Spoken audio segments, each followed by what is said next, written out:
Gracias por estar aquí con nosotros. El Banco de Desarrollo de América Latina advirtió que 160 millones de personas no tienen acceso seguro al agua y 17 millones no tienen acceso básico a este recurso hídrico en la segunda década del siglo XXI.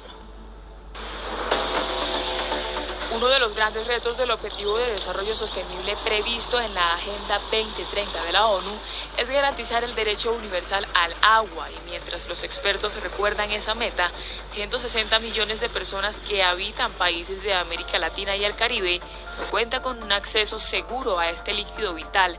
17 millones no tienen siquiera el acceso primario.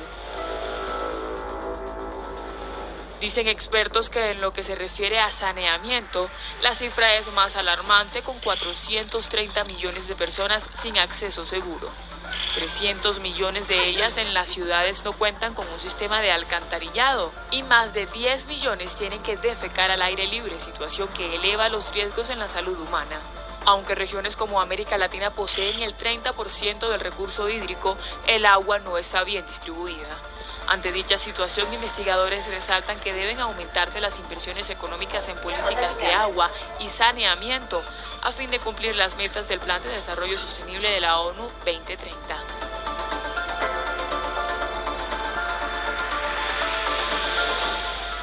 En pleno siglo XXI, 160 millones de personas solamente en América Latina no cuentan con acceso seguro al agua potable.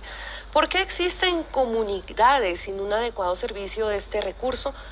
¿Por qué está pasando esto? Le preguntamos a Cristina del Pilar Portocarrero, líder del proyecto de infraestructura natural para la seguridad hídrica del Consorcio para el Desarrollo Sostenible de la Ecorregión Andina. Bienvenida a Clip Verde. Muchísimas gracias por la invitación a esta entrevista.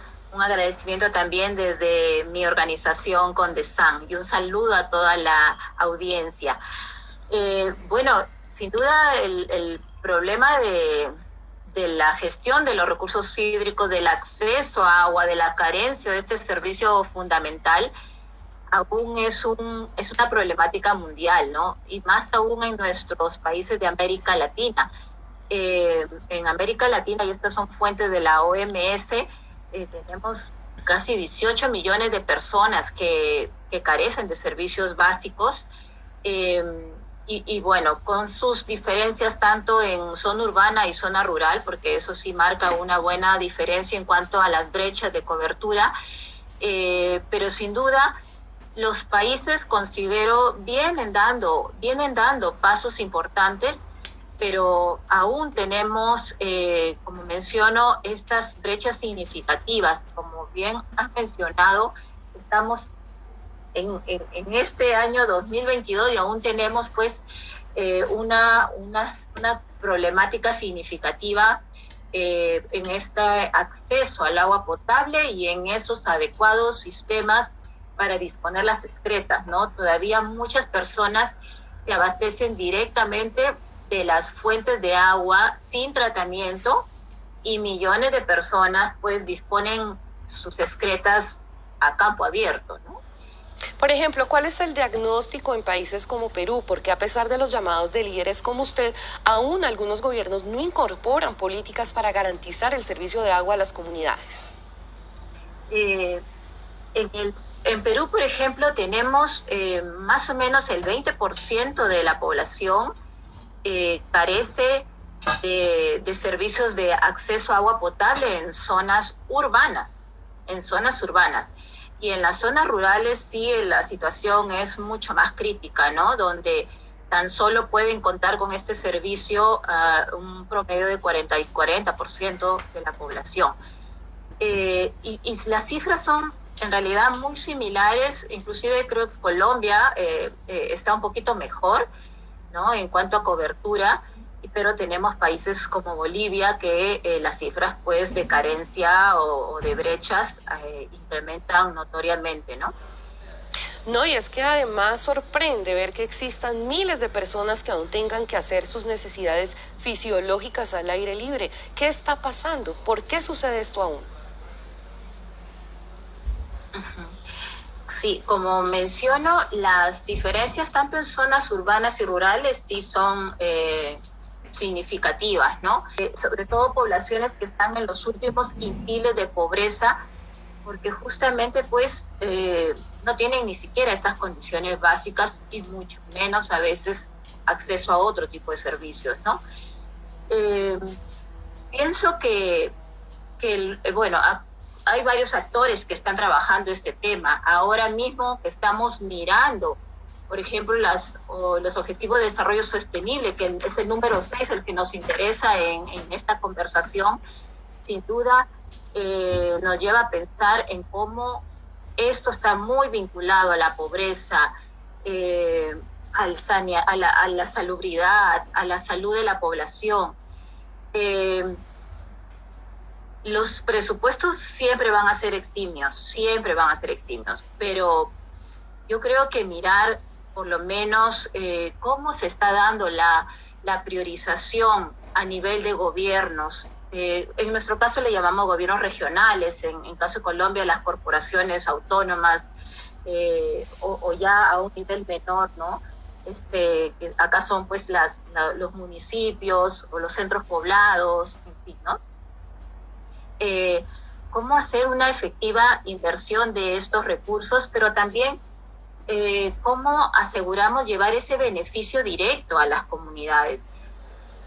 Al conocer este diagnóstico que pone al descubierto una realidad desconocida para muchos, ¿es posible cumplir de aquí al año 2030 con esas metas de desarrollo sostenible? Sí, el objetivo es, lógico, tiene un nivel de ambición, ¿no? Para la OMS y para los países que lo estamos implementando, que es garantizar el acceso y disponibilidad de agua potable y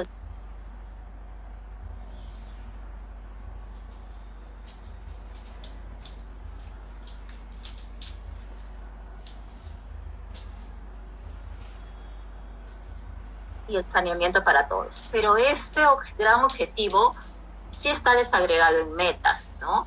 En metas que considero sí deben tener indicadores de cumplimiento en un corto, luego en un mediano y luego en un largo plazo. Porque no solo es ver al agua aislada o al servicio de disposición discreta de manera aislada. Hay que ver estos dos elementos en su conjunto.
Yo creo que mirar por lo menos cómo se está dando la priorización a nivel de gobiernos. En nuestro caso le llamamos gobiernos regionales, en caso de Colombia las corporaciones autónomas, o ya a un nivel menor, ¿no? Que acá son pues los municipios o los centros poblados, en fin, ¿no? Cómo hacer una efectiva inversión de estos recursos, pero también cómo aseguramos llevar ese beneficio directo a las comunidades. Al conocer este diagnóstico que pone al descubierto una realidad desconocida para muchos, ¿es posible cumplir de aquí al año 2030 con esas metas de desarrollo sostenible? Sí, el objetivo es, lógico, tiene un nivel de ambición, ¿no? Para la OMS y para los países que lo estamos implementando, que es garantizar el acceso y disponibilidad de agua potable y el saneamiento para todos. Pero este gran objetivo sí está desagregado en metas, ¿no?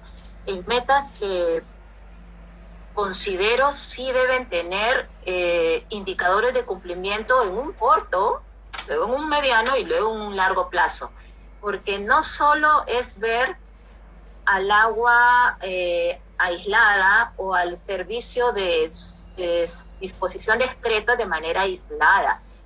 Hay que ver estos dos elementos en su conjunto.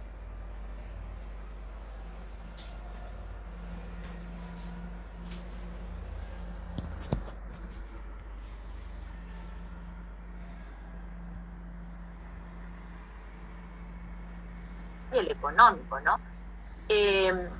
Por ejemplo, no puedo pensar en gestionar el agua como solamente líquido vital, sin mirar, como mencioné antes, mirar la fuente de dónde viene, ¿no? No puedo pensar en las aguas residuales que generamos sin ir viendo